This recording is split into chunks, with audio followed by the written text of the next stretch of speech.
Gostaríamos antes de lembrar que após a palestra teremos os passes na sala de cura, tá? Para deixar registrado. Mas agora vamos ao comentário inicial com o nosso querido Ricardo.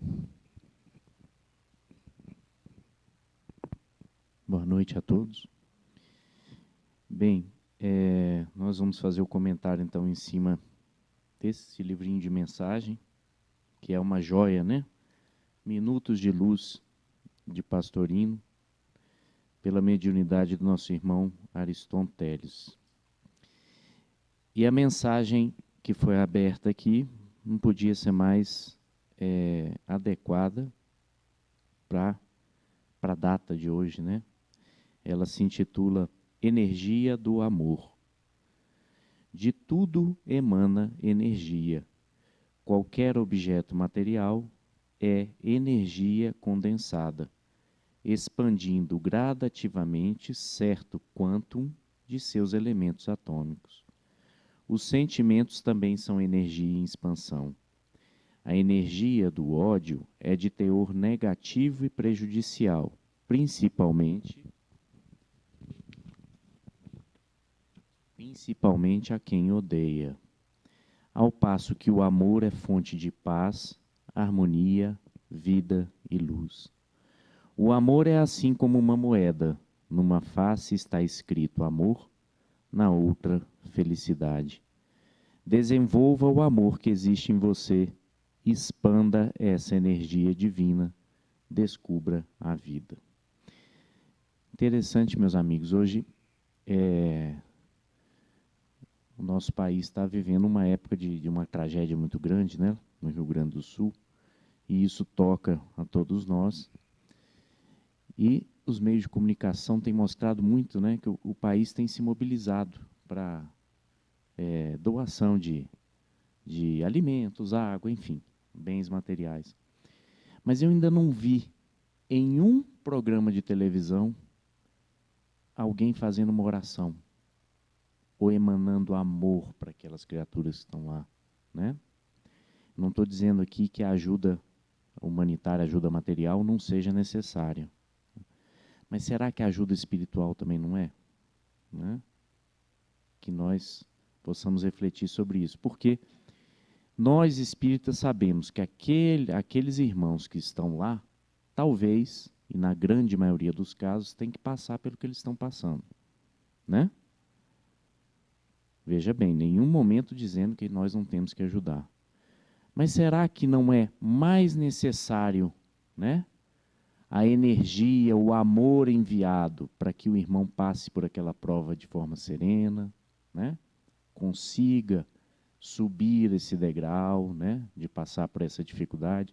Será que não é tão importante quanto a água, quanto o alimento, né? Então, que a gente possa refletir sobre isso. Mas, isso foi só uma observação inicial. O que eu queria comentar sobre essa mensagem mesmo é comentar sobre o amor de mãe, brevemente. Imagino que meu irmão vai falar com mais propriedade. Nós, no nosso trabalho, diariamente, nós temos o privilégio de trabalhar em um pronto-socorro. E pronto-socorro, a gente entra em contato com muitos indivíduos que estão perdidos, que são bandidos, que são... Mas é impressionante. Para a mãe daquela pessoa, nunca é bandido, nunca é ruim, né? É o amor que mais se aproxima do amor do Cristo, não tenha dúvida disso, né? Às vezes nós atendemos ali pacientes que nós sabemos, né, bandido, matou não sei quantos, né, já foi preso. Mas aí você vai conversar com a mãe, para a mãe ele é um santo, né, um anjo, né? E a mãe está do lado do leito ali o tempo inteiro, não importa o tanto de decepção que já passou com aquela criatura. Então, é o amor mais próximo do Cristo, não tenho dúvida disso. E, por outro lado, também nós temos o privilégio de presenciar os milagres que o amor de mãe promove, né? Principalmente aquela mãe que tem fé, né? E a gente consegue conviver com várias, né, que ficam do lado do leito do filho, às vezes desenganado ali, em oração, em cuidado, e muitas das vezes curam, né, o filho, a doença é curada por intermédio da mãe, não por intermédio do médico, da medicina, né? Já presenciamos vários casos assim. Então, que nós possamos refletir nesse sábado e ter como exemplo, né, o amor de uma mãe, né? Se existe algum exemplo mais próximo do que o Cristo deixou, né, para nós, é o amor de mãe, né? E eu costumo dizer até para minha esposa, às vezes eu tenho inveja das mães, porque o amor que minhas filhas têm por ela é uma coisa que eu posso fazer o que for que não chega perto. Apesar de saber também que tem pais que são mães também, né? Pais que se desdobram na ausência da mãe. Mas existe uma ligação muito forte, né? O fato daquela criatura ter se desenvolvido na barriga daquele ser, né? Existe existe uma missão realmente nisso tudo, né? Existe um mistério de Deus, né, que cria essa ligação tão forte entre a mãe e o filho, né? E que o amor das diversas mães, né, e da mãe maior, Maria, né, possa servir de exemplo em nossa caminhada diária, né? É isso aí.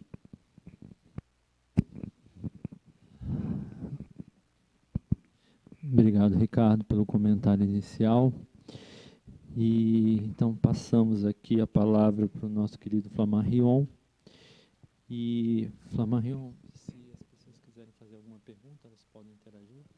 Então, também, se alguém sentir a necessidade de fazer alguma pergunta ao Flammarion ao longo da palestra, fiquem à vontade. A gente tem um microfone sem fio que pode ir até onde você está. É importante usar o microfone para ficar registrado no vídeo da palestra, tá? Então é isso. Fique à vontade, se sinta em casa. A gente vai até as 9 horas, mas se precisar um pouco mais, 5 minutos ou 10, fique à vontade, tá bom? Boa noite a todos, queridos irmãos encarnados e desencarnados. O tema de hoje, ele é muito significativo para todos nós. O nosso irmão que abriu os comentários, ele falava do amor de mãe. Todos nós temos boas lembranças. É muito comum que as pessoas, principalmente aquelas que veem a sua mãezinha partir para o plano maior, reconheçam que não deram o devido valor. Parece que a mãe já sabia, né, quando dava bronca na gente. Quando não tiver aqui que você vai me dar valor. E de fato é assim mesmo, né? Nós nunca vamos conseguir transformar em palavras a gratidão que temos por nossas mães. Até os puxões de orelha, até as chineladinhas, né? Aquelas atuações que mãe precisa ter e que às vezes incomoda, lá na frente se transformam em bênçãos. Mas o tema de hoje não é a homenagem à mãe. A homenagem à mãe é amanhã. Hoje nós vamos falar da missão de ser mãe. Então, é um olhar espírita a respeito deste compromisso. E aí talvez os homens já queiram levantar. Então não tem nada a ver comigo? Calma. Tem sim. Não me deixem só aqui. Porque algumas pessoas têm que fazer, às vezes, de mãe, mesmo não sendo a pessoa que teve a gestação. Então nós temos pais que são mães. Nós temos avós ou avós que fazem o papel de mães, não é? Então, a maternidade, ela começa tendo esse olhar de missão para quem recebeu. Tem um filme que ficou muito famoso aqui no Brasil, em que o seu jargão era missão dada, missão cumprida. Então, a característica de missão significa que a gente não pode reclamar, não é assim? A gente tem que fazer a nossa parte sem reclamar e até o final. Eu tinha um chefe muito divertido, sabe? Ele é muito simpático. E ele dava as missões e não queria saber, não. Queria só o resultado. Aí teve um dia que eu disse para ele, olha, chefe, sabe o que acontece? Essa missão aqui está muito complicada. Porque tem esse problema, tem essa situação aqui também, tem essa condição aqui que é muito difícil, tem mais isso, tem mais aquilo. Ele disse, Flamarion, isso podia ser pior. Eu falei, é mesmo? Ele falou, esse problema podia ser meu. Esse problema é seu. Então, missão dada é missão cumprida. Quando a gente fala da parábola dos talentos, é a grande pergunta que vai nos ser feita no dia que chegarmos ao mundo espiritual. Que fizeste dos talentos que te dei? Mas meus filhos eram talentos, Senhor? Sim. Mas eles eram difíceis, não é, Senhor? Eu sei, foi eu que te dei. E aí, a mãe vai dizer o quê? Enterrei, deixei lá porque era difícil e estou devolvendo do jeito que era? Ou multipliquei os talentos? Ele era difícil, Senhor, teimoso, mas eu eduquei, eu fiz a minha parte. Então, existe uma escritora estadunidense chamada Dorothy Fisher, que tem uma frase que eu achei muito interessante, que diz assim, mãe não é alguém para nos servir de apoio, mas quem faz o apoio ser desnecessário. Então, ser mãe é preparar o filho, a filha, para se tornar adulto. Isso tem muito significado hoje em dia, porque hoje em dia a gente tem visto que a educação tem se afrouxado de tal maneira que as pessoas estão confundindo. Às vezes a gente não sabe quem manda em quem, não é assim? É muito comum a gente perceber que existem crianças que têm realmente uma condição evolutiva maior do que a gente, né? A gente pensa assim, dessa idade eu só fazia arte. Mas essa criança não. Às vezes eu estou nervoso, ela fala assim, papai acalma, mamãe acalma. Oi? Mas isso não significa dizer que nós vamos inverter os papéis. Deus nos deu a condição de filhos e nos deu a condição de pais. Não podemos misturar. Aquela criança tem muito a aprender conosco, por mais ignorante, por menos evoluído que nós estejamos, essa condição não pode se inverter. Existe também aquelas pessoas que buscam agradar os filhos antes de mais nada. Minha mãe dizia assim para mim, assim, e quem diz que eu sou sua amiga? Eu sou sua mãe. Já viu que algumas frases todo mundo já ouviu, não é? Mãe só muda de endereço. Né? E nós não podemos jamais deixar de lado essa ideia. Ser mãe não é ser amiga.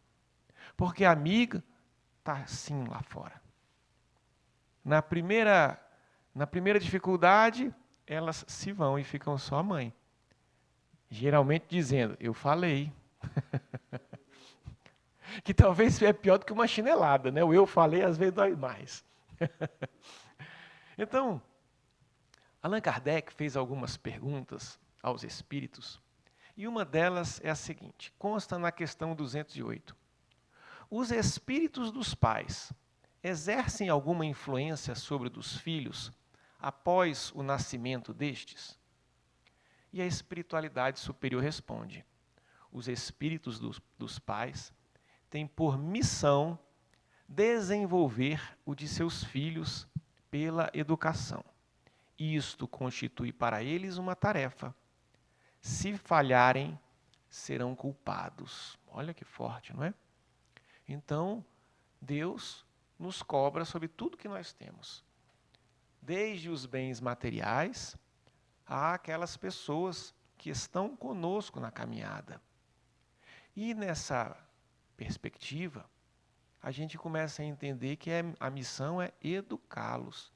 E se eles falharem, nós não vamos poder dizer que isso não tem nada a ver conosco. Tem sim. Nós somos os responsáveis pela educação deles. Minha mãe, quando eu era pequeno, minha mãe nunca foi de falar palavrão, mas fazia questão de não falar, por conta dessa preocupação de educar. Aí eu lembro que uma vez eu estava tomando um leite com achocolatado, e aí mão de alface, né? Mão de alface, deixei cair. Minha mãe ficou tão brava. Ela disse, seu... Aí eu falei, agora ela vai falar palavrão, dessa vez vai. Eu falei, agora sai. Ela, seu patetildo. Eu falei, patetildo não é palavrão. Então, até nos momentos de briga, as mães têm que entender o que é educar, né? E se educa só pelo exemplo. Há uma frase que diz, a palavra conduz, o exemplo arrasta. Não adianta nós falarmos uma coisa e fazermos outra. Então, por isso é que a gente deve sim ter uma postura, né? Uma postura diferente perante os filhos. E aí, Allan Kardec faz uma pergunta que parece ser oposta. Na questão 582, ele pergunta a respeito da paternidade.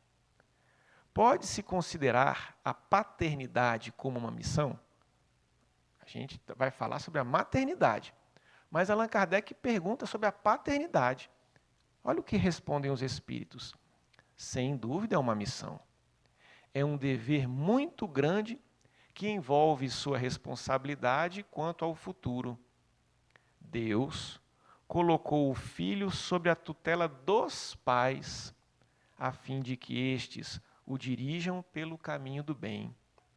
Facilitou a tarefa porque a criança possui uma condição orgânica frágil e delicada e acessível a todas as impressões. Vocês perceberam que Allan Kardec perguntou a respeito da paternidade e os espíritos responderam falando, os pais? Está falando que pai e mãe, está todo mundo junto. Né? Não fez essa distinção. E aí, então, na questão 890, Allan Kardec faz uma pergunta também muito significativa. Ele pergunta se o amor materno é uma virtude ou um sentimento instintivo. O que ele quis perguntar com esses termos?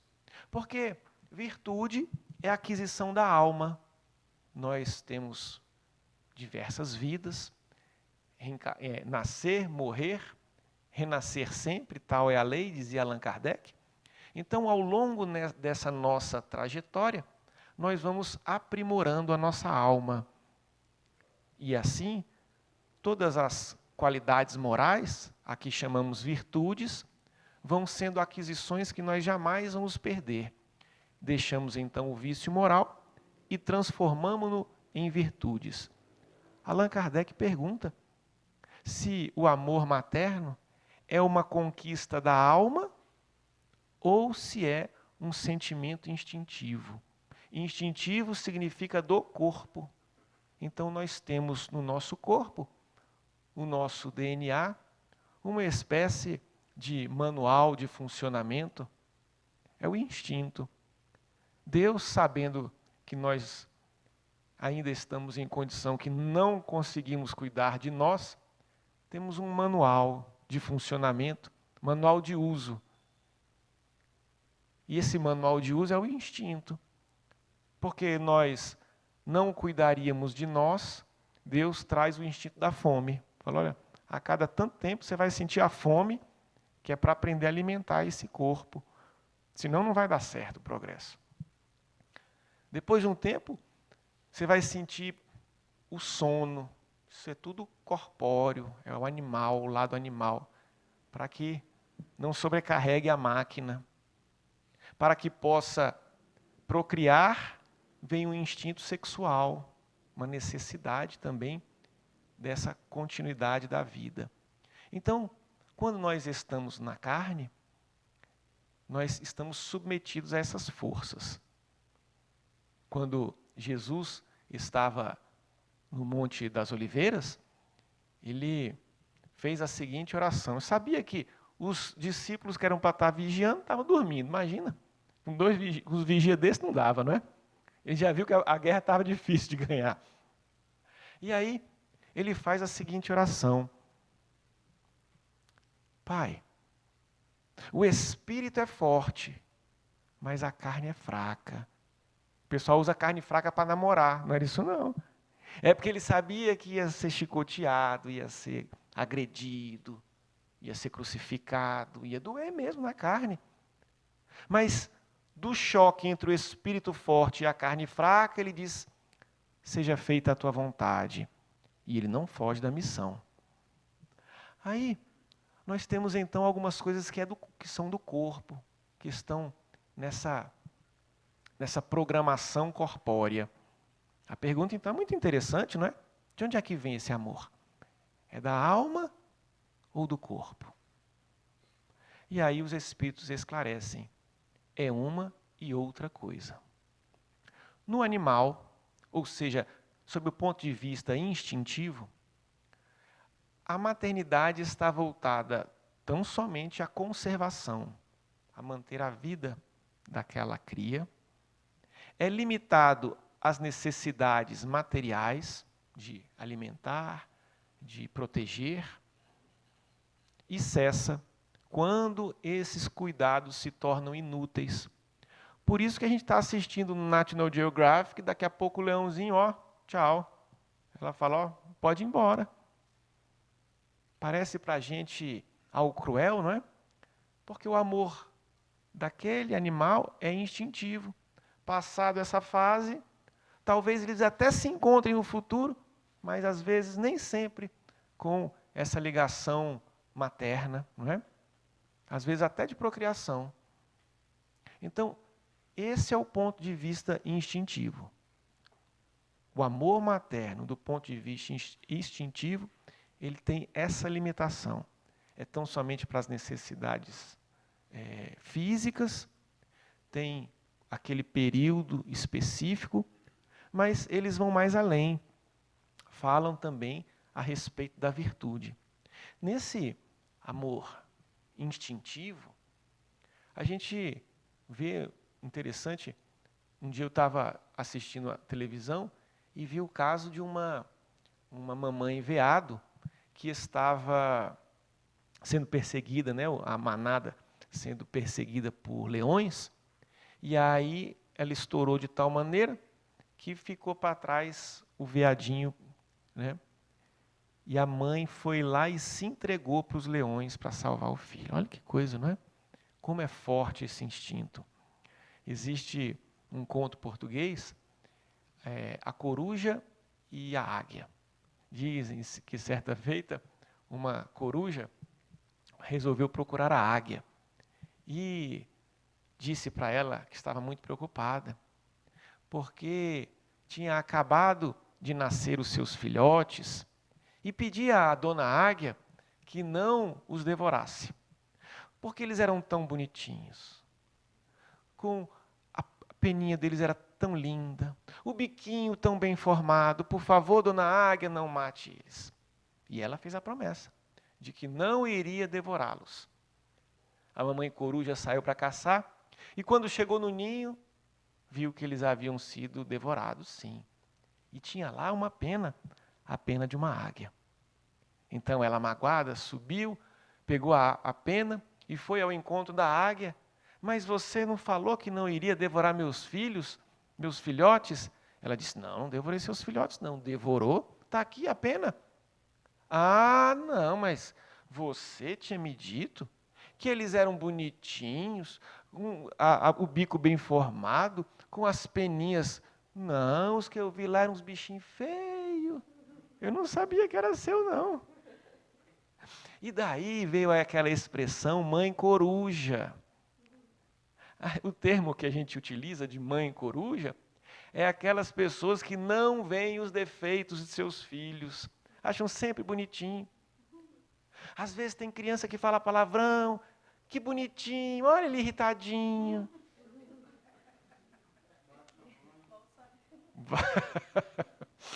Acontece, né?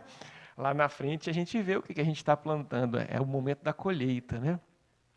Então, a mãe, ela tem algo instintivo, sim, é algo que está nessa programação divina do corpo. Eu lembro que quando eu era pequeno, a gente foi no zoológico de Belém, né? E lá tinha uma placa, e eu não sabia ler, eu devia ter uns 6 anos de idade. E ele disse, o que está escrito aqui, mamãe? Está escrito que criança não pode chegar perto porque o macaco puxa cabelo. Eu falei assim, até parece que está escrito isso. E eu tinha uma cabeleira longa, encaracolada. Aí eu falei, até parece. Desde quando que macaco puxa cabelo? Não tem nem de falar cabelo. O macaco me pegou assim, ó, e puxava e gritava de felicidade. E eu gritava de dor, e minha mãe dando tapa na coisa do macaco.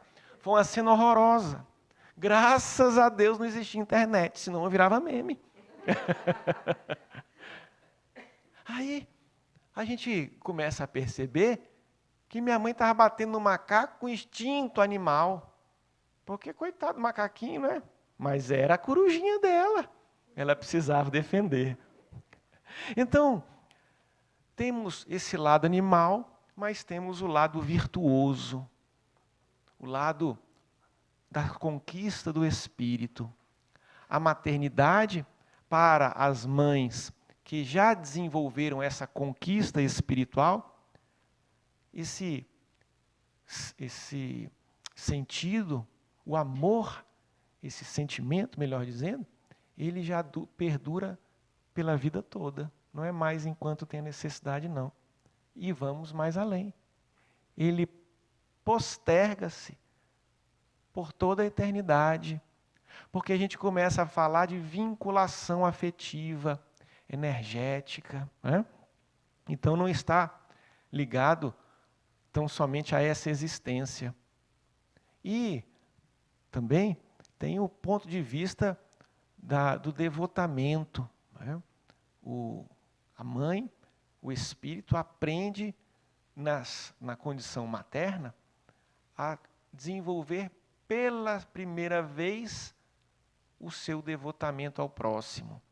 Então a gente começa o nosso progresso, aquela ideia de amar ao próximo, começa pelos mais próximos, né? A gente costuma falar assim, os meus, né? Os meus, o nosso amor, como ainda é muito restritivo, muito exclusivo, a gente procura trazer só para aquelas pessoas próximas. Às vezes até elas dão trabalho, né? Tem gente que fala assim, não, Jesus mandou amar o próximo, não é esse aqui não. Manda o próximo. Não, é o próximo mais próximo. Precisamos amar aqueles que estão. E é difícil. Tem momentos que as rusgas se fazem mais fortes, mas é preciso seguir, amando do jeito que é. Mas nessa proposta de amar os nossos filhos, nós temos o grande exemplo de Maria de Nazaré.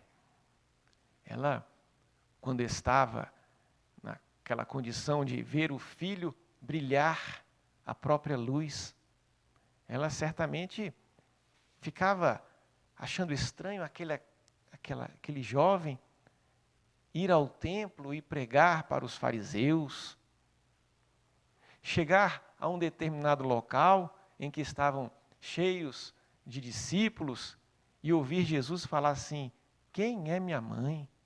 Quem são meus irmãos?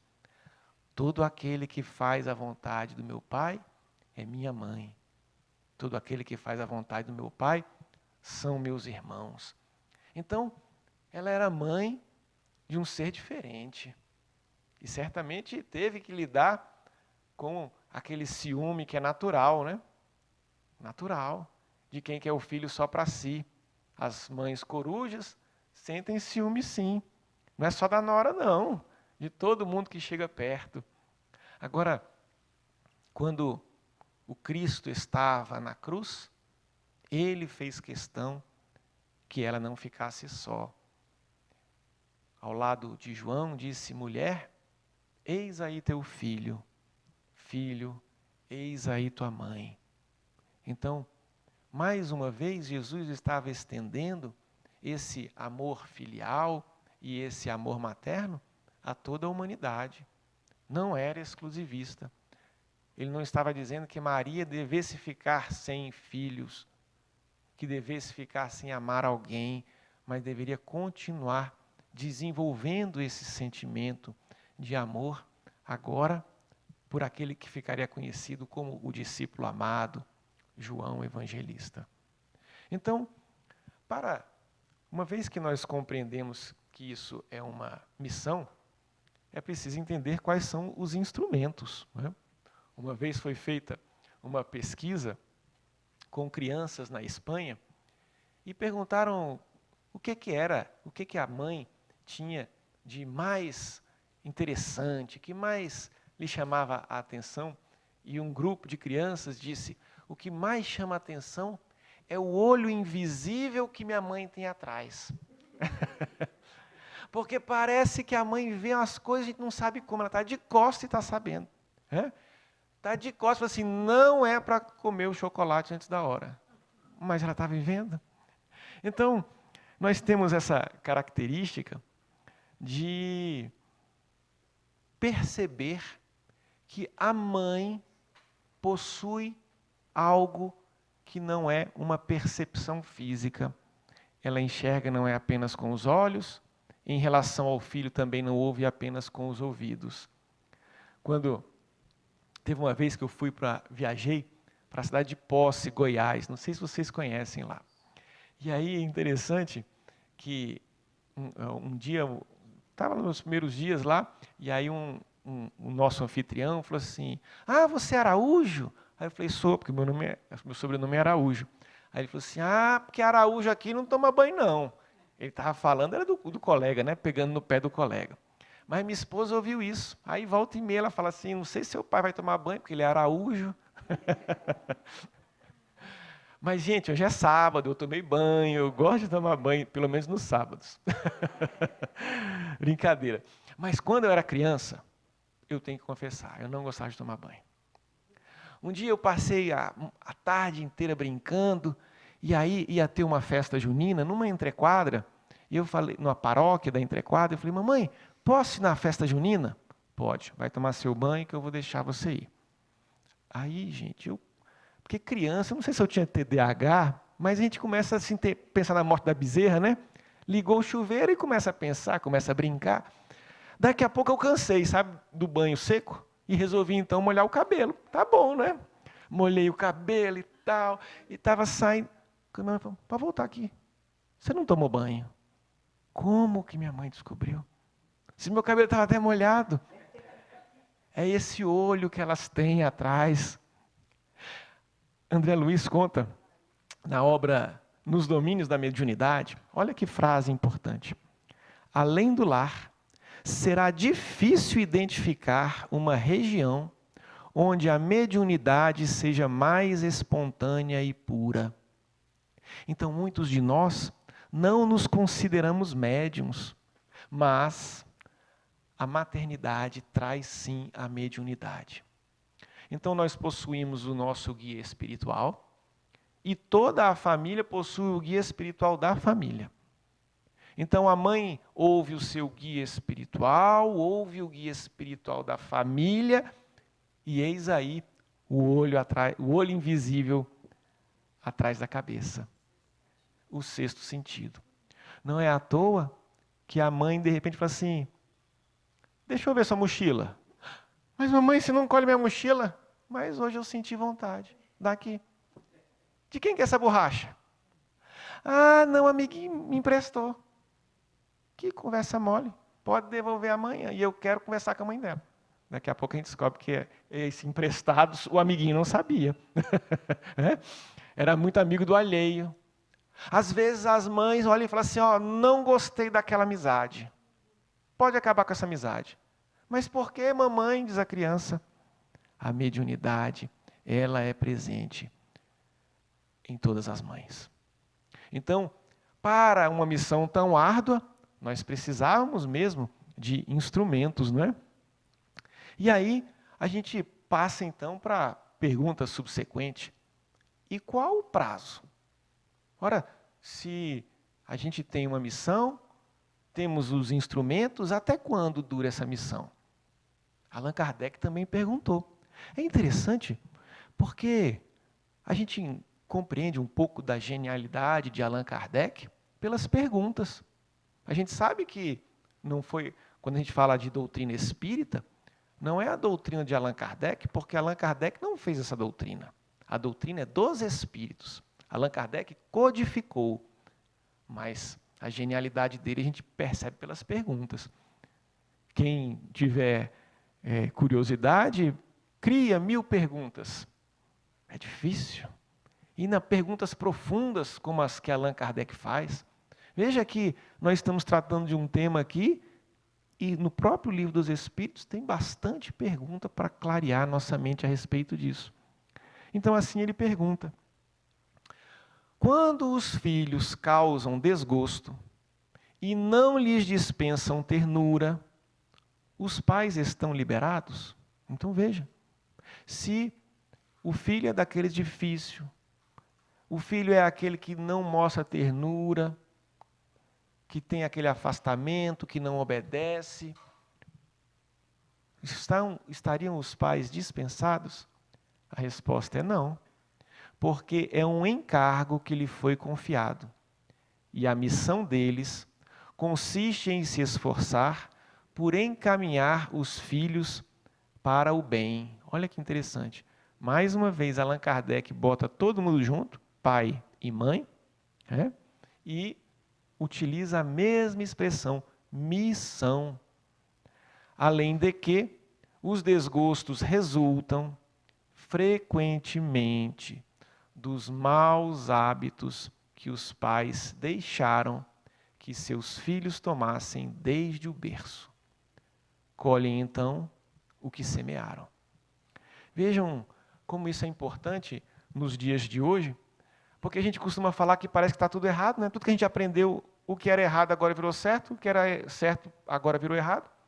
Então, nesse momento em que o materialismo se faz mais presente, em que a busca pelos prazeres se fazem muito fortes, é mais um motivo para que nós, na condição de pais, de mães ou educadores, ou seja, engloba aqui também os avós, os avós, os tios, as tias, as madrinhas e os padrinhos, tenhamos essa percepção de que muitas das vezes a pessoa só ficou difícil foi porque no momento em que era dócil, tudo lhe foi permitido. Eu lembro quando era criança, o meu avô, depois do almoço, ele me dava uma balinha de hortelã. Ele tinha um saco e dava uma. Aí um dia eu estava pensando, poxa, mas por que ele não dava pelo menos umas 2 ou 3, né? Olha que interessante, né? Trazendo para a gente a disciplina. Então, é muito comum, depois, quando a gente está numa fase da vida, contestar tudo que os nossos pais fazem. A gente acha que eles estão errados, mas no dia que nós viramos pais, aí começamos a compreender a responsabilidade. Às vezes a gente até se exaspera exatamente por compreender como que uma pequena atitude hoje poderá reverberar no futuro, né? Então, é missão. E essa missão, os pais não estão liberados, porque não é uma troca. Então, eu devo cuidar do meu filho, não é se ele me amar ou não, é encargo, né? Oi? 892, Livro dos Espíritos, 892, obrigado. E tem também uma outra questão, que é a 583. Olha que interessante. Os pais são responsáveis pelo transviamento de um filho que envereda pela senda do mal, apesar dos cuidados que lhes dispensaram? Aí não. Mas, quanto pior as propensões do filho, tanto mais pesada é a tarefa, e tanto maior o mérito dos pais se conseguirem desviá-lo do mau caminho. Então veja que isso é muito importante para que a gente entenda também que nós temos uma extensão das nossas possibilidades, não é? Às vezes os pais fazem de tudo, estão com a consciência tranquila, porque todas as possibilidades foram feitas, e é preciso entender que aquele filho é um espírito, possui o livre-arbítrio. Muitas das vezes é um espírito difícil que busca ainda os equívocos, busca ainda por conta própria, mesmo diante de todos os ensinamentos, de todos os conselhos, de todos os castigos, de todas as formas possíveis, ele possui o livre-arbítrio. Então, enquanto é criança, é fácil, não é? A gente pega pela mão assim, ó, e arrasta. Mas e depois que vira um galalau maior do que a gente? Não é?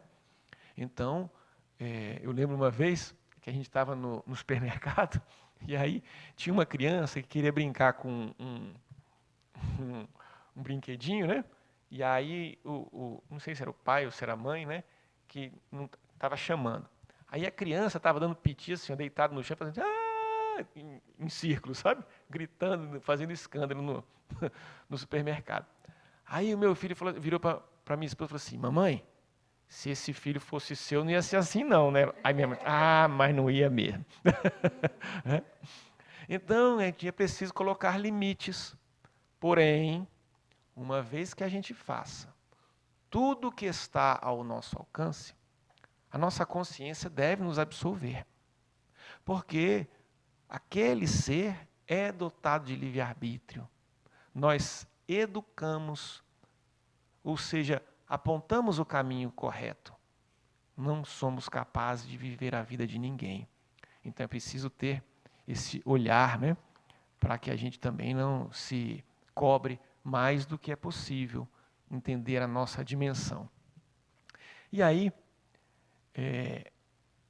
os espíritos informam que o amor não acaba no túmulo, não é? Nós sabemos que a vida continua, a alma sobrevive, e Emmanuel tem um conceito muito interessante na obra Deus Conosco, que ele diz assim: a maternidade é uma cruz de espinhos que, muitas vezes, somente produz rosas na vida celeste. A gente ouve isso sobre o tema ser mãe é padecer no paraíso, não é assim? Então, um dia desse, eu estava no meu trabalho, aí minha mãe me ligou: meu filho, você jantou direitinho? Não, mamãe, jantei direitinho. O pessoal tudo começou a rir do lado, sabe? Foi ver se pode um marmanjo desse. Aí, não, mamãe, tá bom, eu jantei direitinho, um beijo. Tá. Só eu que tenho mãe aqui, né? Vocês não têm, não. Mãe é assim, coruja. A gente pode ter 60 anos. Se ela tiver 90, ela pergunta se jantou direitinho. Se a gente tiver 70 e ela 90 ou 100, jantou direitinho? Jantei, mamãe. Porque ser mãe é não descansar nessa vida.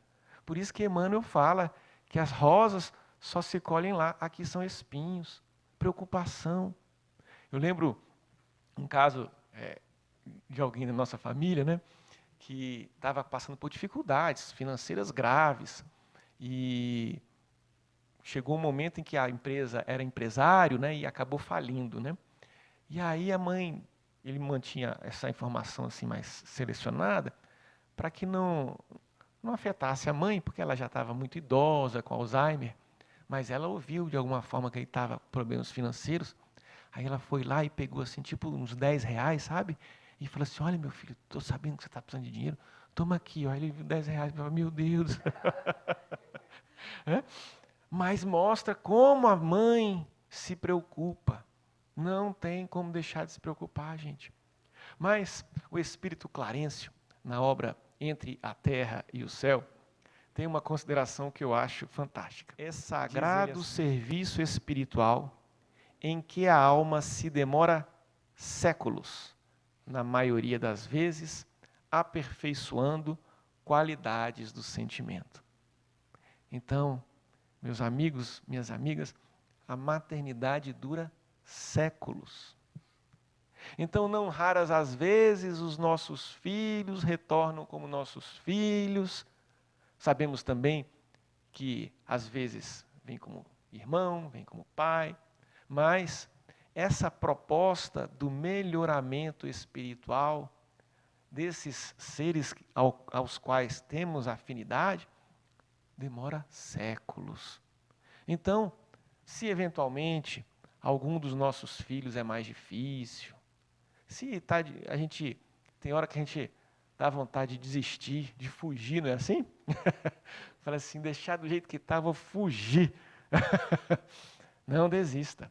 Continue firme na missão, mesmo diante dos desgostos, mesmo diante da ingratidão, porque os filhos são crianças, são adolescentes que ainda não desenvolveram a compreensão do que é dar-se.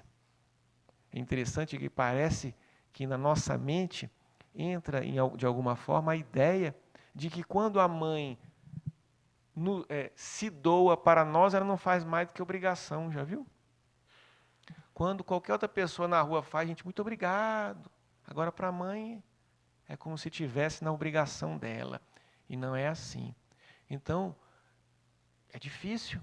É uma relação que muitas vezes estão ligadas também, assim como a gente fala de séculos para frente, também de séculos para trás, mas não podemos jamais desistir dessa aproximação espiritual, no sentido de amar os nossos pais e amar também os nossos filhos, mas com a responsabilidade de que não são nossos amigos.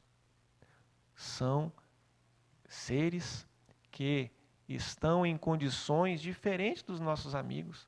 Minha mãe dizia assim, meu filho, um amigo seu nunca vai falar que você está com remela, nunca vai falar que você está com um bafo, que não escovou o dente.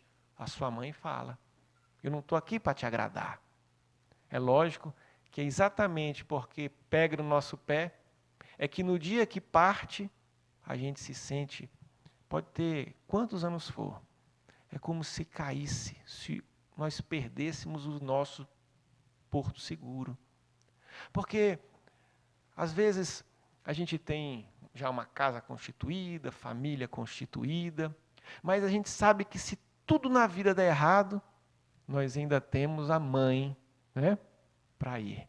Agora, quando perdemos a mãe, perdemos só do ponto de vista físico, né, nós sabemos, mas as pessoas não conseguem entender como que a pessoa chora tanto, sofre tanto, por uma pessoa que estava tão velhinha, porque aquela velhinha, como se fala, era o porto seguro da nossa vida.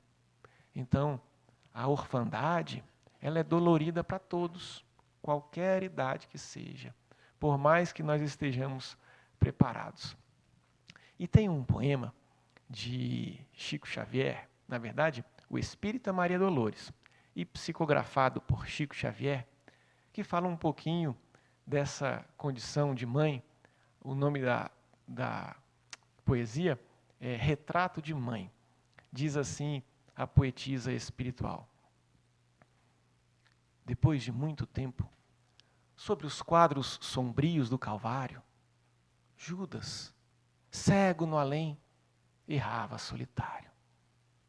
Era triste a paisagem. O céu era nevoento. Cansado de remorso e sofrimento, sentara-se a chorar.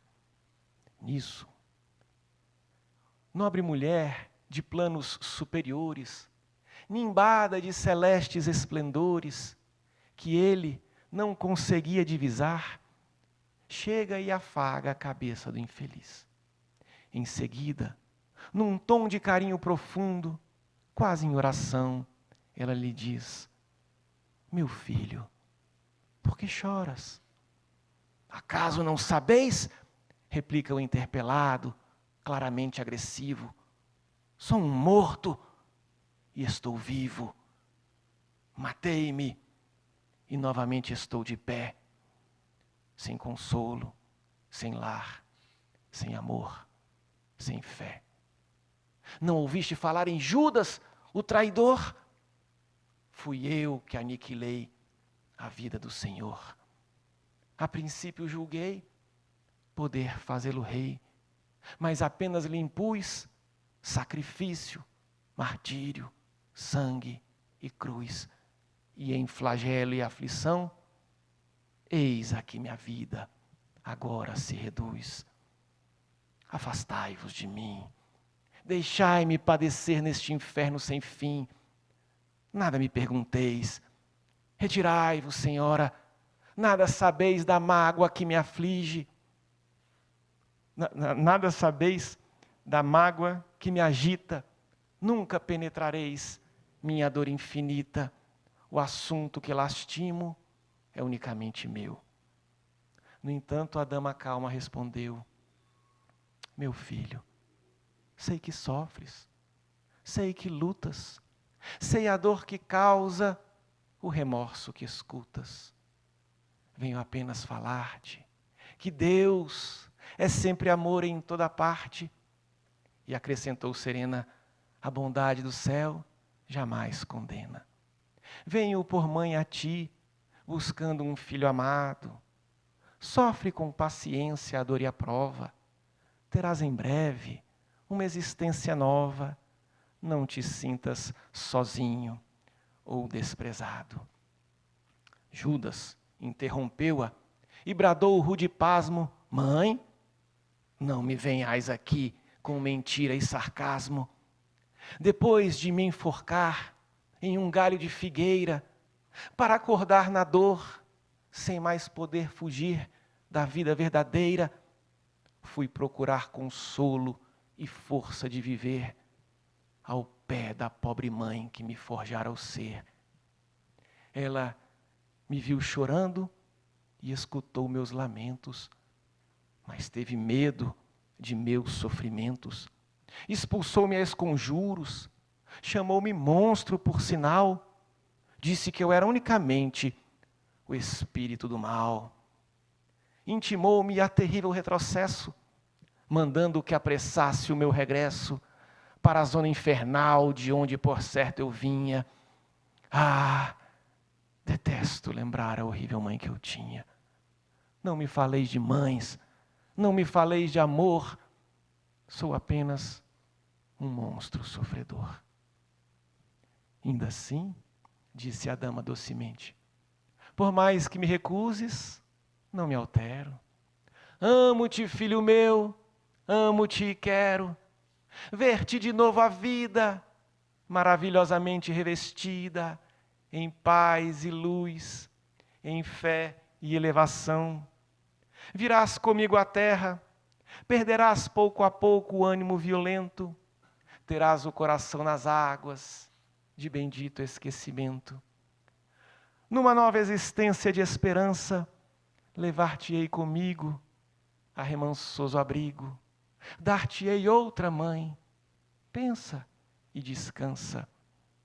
E Judas, nesse instante, como quem olvidasse a própria dor gigante, ou como quem se desgarra de pesadelo atroz, indagou: quem sois vós, que me falais assim, sabendo-me traidor? Sois divina mulher, irradiando amor, ou anjo celestial, de quem presinto a luz? No entanto, ela, a fitá-lo frente a frente, afirmou simplesmente: meu filho, eu sou Maria, sou a mãe de Jesus. Muita paz e alegria em nossos corações.